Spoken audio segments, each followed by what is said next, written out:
Are you an educator or trainer looking to revolutionize your learning management system? Have you ever considered the incredible potential of integrating social learning into your LMS? If so, you're about to embark on a transformative journey.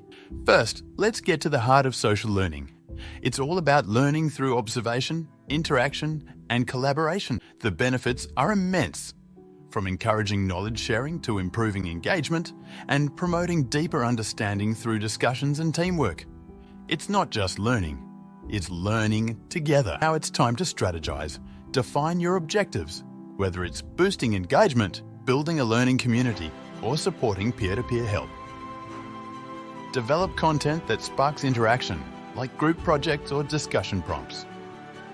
Think of it as crafting a roadmap for a journey of collaborative learning. The fourth step is all about tools and resources.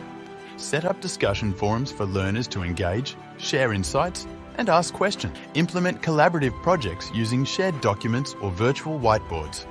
And don't forget to facilitate peer networking with buddy systems or mentorship programs.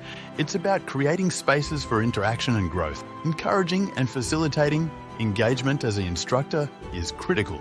You will guide discussions, provide feedback, and encourage participation. Motivate learners by recognizing their contributions and perhaps introducing gamified elements. Regularly gather feedback and use it to adapt and improve your social learning strategies. This step is like fine-tuning an instrument, ensuring it plays the right notes in harmony. Use your LMS's analytics and reporting tools to measure engagement, participation, and outcomes. This data will guide you in identifying what works and what needs improvement. It's about understanding the impact of your efforts. Remember, the goal is to create an ecosystem where learning is a shared, enriching experience. Thanks for joining us on this journey towards collaborative and impactful education. Until next time, keep learning, keep growing, and stay connected with JZero for more educational insights.